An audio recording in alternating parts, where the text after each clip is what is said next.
guys, what's up? Welcome back to the garden. I'm your host, Taryn Balzana, and I am so glad that you're here. It's Thursday, the best day. I may be a little biased, but I just really appreciate you guys being here. And I noticed in the last few episodes how I had a little red, white, and blue trend going on, so I figured that I would just keep it going.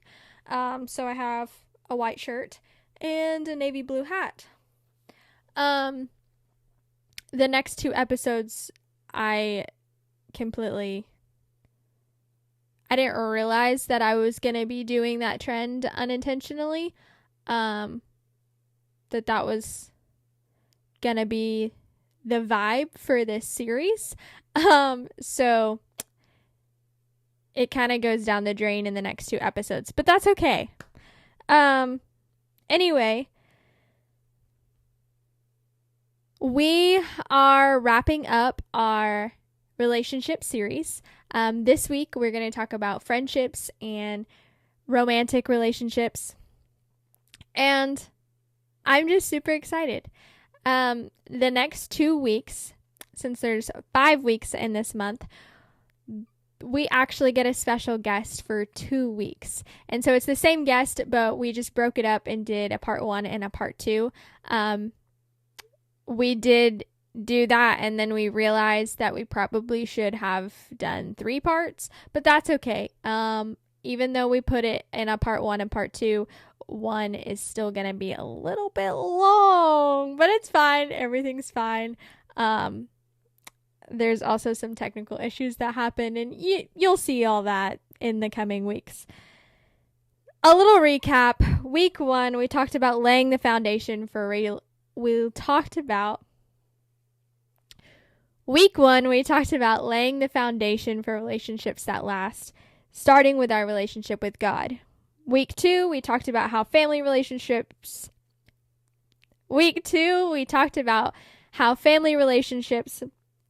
stretch and reveal our foundation in the episode When Family Tests the Foundation. This week, we're going to talk about love that strengthens the foundation. How friendship and romantic love can reinforce what God is building in us. Because the right kind of relationships and love help what God's building in you to stand firm. Every relationship in your life has the potential to either weaken or strengthen the foundation that God's building in your life. And so today we're going to dive into some relationships in the Bible that strengthened each other. And they make for good guidelines to kind of hold your relationship to. Not that you want to compare, but if you're in a relationship that doesn't have honesty and integrity and that person doesn't have a walk with the Lord, then you want to start evaluating things. So first we're going to talk about friendships. And one example of a really special friendship in the Bible is David and Jonathan.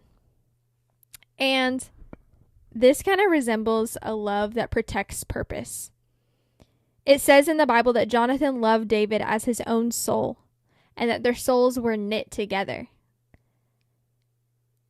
Jonathan's father was King Saul, and he was trying to kill David. And because Jonathan delighted much in David, he told David, "My father seeks to kill you. Therefore be on your guard in the morning. Stay in a secret place, and I will keep you updated." Jonathan had David's back, even though that was his own father. David was his best friend, essentially. And so he protected him, and he knew that David had a calling and a purpose. And so he stood up for David, and he protected David. Real friends protect your calling. Godly friendship is rooted in loyalty and sacrifice, not convenience. I mean, it probably would have been easy for most people to take their parents' side hey man, I'm going to step out of this. Like, I don't know why my dad wants to kill you, but like there would be a sense of loyalty that you would have to your father over your friend. But his loyalty lied with David.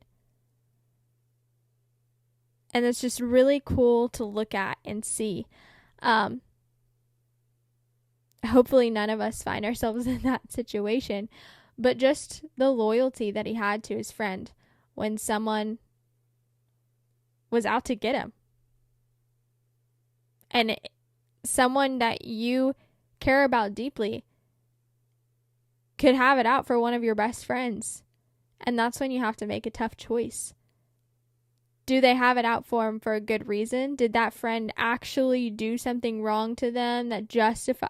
Like, you have to weigh the scenario and step back and look at the bigger picture. And Jonathan could see, look, my dad really has no grounds for wanting to kill you. So I'm going to tell you his plan. I'm going to keep you updated. Just be on guard. Because my dad's coming for you. And he protects David, and he protects his calling and his purpose. Which is what real friends are supposed to do. Last week, we talked about Naomi and Ruth. And we talked about it in the family aspect of where your loyalty lies and if you're willing to sacrifice for your family. But this week, I also want to mention Naomi and Ruth in the way that steadfast love strengthens when everything else falls apart. Your real friends are in your corner no matter what happens. Godly friends are in your corner no matter what happens. Godly friends aren't seasonal. They stay with you through the change. But in the same breath, I will say that some friendships do have seasons. In this same story, Ruth had a sister-in-law, Orpah. And Orpah walked away. She went back to her family when Ruth stayed. Some will go with you to the next chapter, and some won't. And that's okay. I know that there are some really good, godly friends that I have, and I don't talk to them every day, but I know that I can count on them. And in many different seasons of my life that have happened, they've reached out to me. They've checked on me. And that's what godly friends are. Godly friends stick with you through thick and thin. Now, I will say that there are also people that God puts in your life for seasons. Just like this, where Ruth and Orpah and Naomi had all lost loved ones. And Naomi was Orpah's mother-in-law too. But when Naomi said, go back to your family, like, you don't need to stay here, Orpah was like, deuces. And Ruth stayed. And sometimes it doesn't really make sense why a friend doesn't stick by your side in certain seasons. But that's when you just have to trust. You just have to trust God. I know that you have a plan and you have a purpose for this. And for whatever reason, this friendship wasn't meant to last. Or this person was not meant to come with me into this next season. Maybe God was taking you into a season that person wasn't ready for. Whatever the case may be, you have to trust that God has a plan through it. The last example of quality friendship is Jesus and his disciples. I mean, what better example than a love that shapes character? Friendship with Jesus transforms us. But when we're friends like Jesus, that transforms others. The friendships that strengthen your foundation are those that sharpen your character and draw you closer to Christ. We know the verse, iron sharpens iron. You want people of iron in your corner. And you also want to be a person of iron in someone else's corner. You want to be the person that's going to sharpen others. And you want people in your corner that are going to sharpen you. There's a saying that it's, if you're the brightest light bulb in the room, then it's time to find a new room. Some people get intimidated by the thought of having friends that might be a step ahead of you. They get intimidated by being in a room with people that have accomplished more than you. And there's nothing wrong with that. It's a good thing to have friends that push you, that call you higher, that don't let you stay where you're at. But you also want to be that friend. You want to be the iron. I remember last year, around this time, I had gone to, I think it was around this time, I'm really not sure, but it was last year sometime, and I had gone to this Bible study, and we were making these coffee mugs, and you got to just like paint whatever you wanted on it. And I just thought of, as I was in the midst of these ladies, and we were all building each other up and encouraging each other and praying over each other and all these things, I thought of that verse, iron sharpens iron. And I was like, that's how I want to live my life. I want to be the iron that sharpens someone else's iron. And I feel like that's a goal that we all should have. Not just a goal, but something that we push for every single day, that we wake up and we're like, I want to be the iron in someone else's life. That should be something that we strive for, that we push towards, that we do the work necessary in us to be the iron in other people's lives. Now, moving on to romance. One of my favorite examples in the Bible of just a solid romantic relationship is Ruth and Boaz. Here's our girl Ruth again, and she is just a good example. But this is a love that honors and protects. It came to Boaz's attention all that Ruth had done for her mother-in-law. And it says, Boaz answered her, all that you have done for your mother-in-law since the death of your husband has been fully told to me, and how you left your father and mother in your native land and came to a people that you did not know before. The Lord repay you for what you have done, and a full reward be given you by the Lord, the God of Israel, under whose wings you have come to take refuge. This story is such a story of integrity, of intentionality, of pursuit, which is the kind of romantic relationship that you want. That's what your relationship with your significant other should resemble, is integrity and honor and pursuit and intentionality. Godly love honors God first and each other second. Another great example is Mary and Joseph. I mean, I would think that a lot of people probably know the story of how an angel of the Lord came to Mary and said that she would have a child, and his name would be Jesus. And she's like, I've never known a man. Like, how could that be possible? I'm a virgin. And she was engaged to Joseph. And Joseph was like, I don't know, man. Like, that's kind of crazy. I have a hard time believing you. And an angel of the Lord came to Joseph and also said, stay with her. Trust her. She is carrying the Son of God, and his name is Jesus. And so Joseph did. And Mary and Joseph's love was a love that trusted God's plan. They were ridiculed, they were looked at, they were whispered about, but they stayed true to God's plan.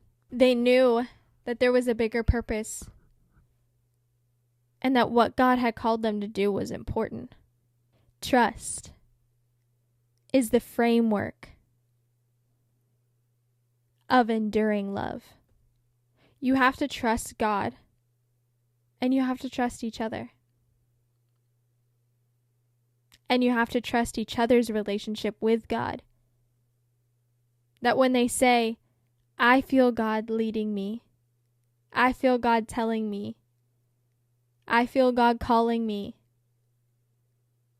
that you trust their relationship with God, that you trust them, and that you trust God to say, okay, if it's a win for the kingdom, it's a win for me. That's something that Sadie Robertson Huff says that Christian said to her whenever they were dating, and she was actually about to break up with him because she was going on tour and she had all these things that God was calling her to do, and Christian said, if it's a win for the kingdom, it's a win for me. And that's the love that you want. That's the type of relationship that you want. If they can sit there and say, I trust you, I trust your relationship with God, and above all, I trust God. And if it's a win for the kingdom, it's a win for me. And I feel like this is exactly what Joseph had to do in this scenario. I'm sure it took him a while. He was probably very on edge. Even after he decided to do what the angel of the Lord had commanded of him, I'm sure he was still a little skeptical. This is kind of crazy. But at the end of the day, he had to trust. He had to trust God, and he had to trust that this was going to be a win for the kingdom. Last but not least, the love that's resembled in Song of Solomon. A love that delights in God's design. It says in Song of Solomon, chapter 2, verse 16, I'm pretty sure, my beloved is mine, and I am his. And through this book, you see such a pure love. And God celebrates love that's pure, joyful, and whole. When love stays within God's design, it becomes a reflection of his joy and beauty. A relationship that's centered around the way that God intended it to be is a relationship that God will honor. He designed relationships to be a certain way for a certain reason. And that's when trust also has to be the framework for enduring love. You have to trust God that he designed this for my best interest. That you may want to step out of the lines, but you have to lean on God. You have to trust the way he designed it, the way he intended for certain things to happen. That he meant it for good. That it was in your best interest. That he loves you.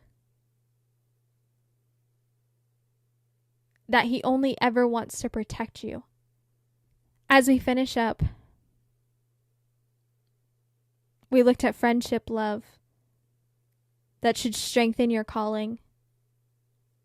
strengthen your purpose, strengthen your foundation. Romantic love should strengthen your trust, should also strengthen your calling, your purpose, your foundation. And all love should reflect God's heart. The people that you love should be able to see you as an extension of God's love. Some things to ask yourself. Are my friendships and relationships helping me stay grounded in God? Guard your heart. Don't let every person have VIP access to your life. Not everyone can handle your calling, your purpose, what God is doing in your life, the next season that He's leading you to. Not everyone can handle what you bring to the table, or God brings to the table through you. And you got to learn to be okay with that. This life is a lot harder when you don't have a community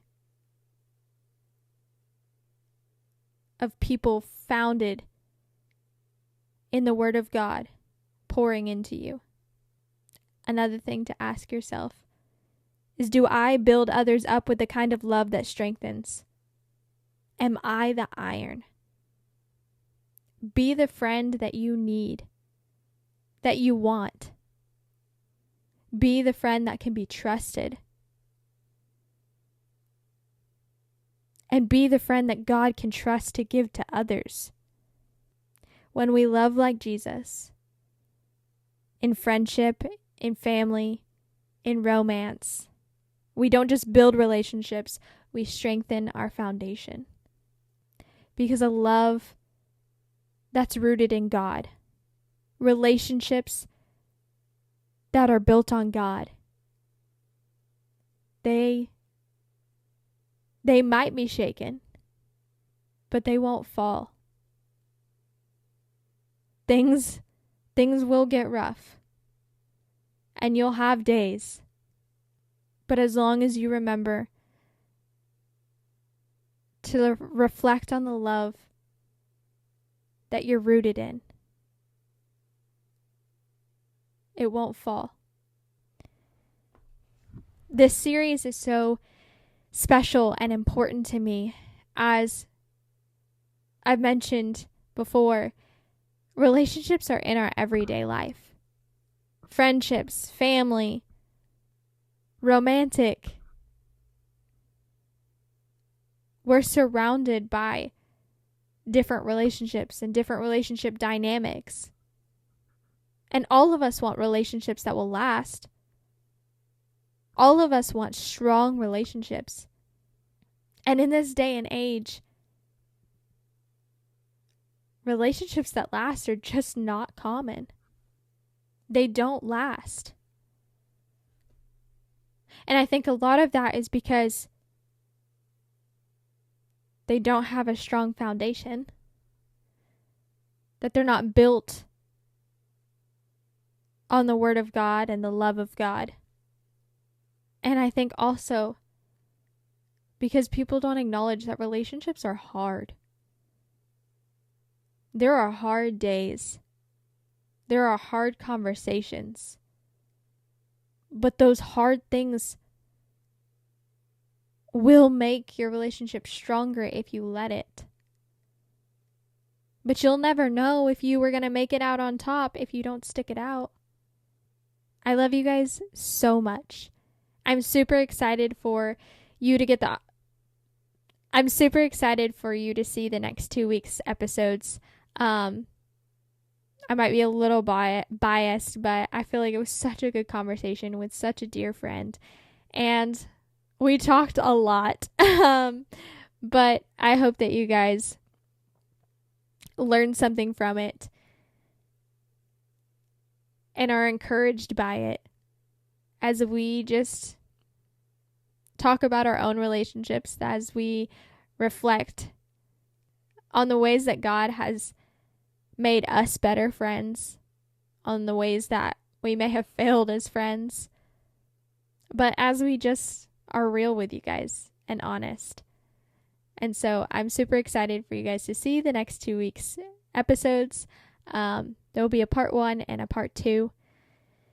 Part 1 will be about our relationship with God and family relationships, and then part 2 will be about friendships and romance. So I love you guys so much. Thank you for being here. Don't forget that The Garden is on Apple Podcast, Spotify, and YouTube. Don't miss it. And I will see you guys next week. Bye.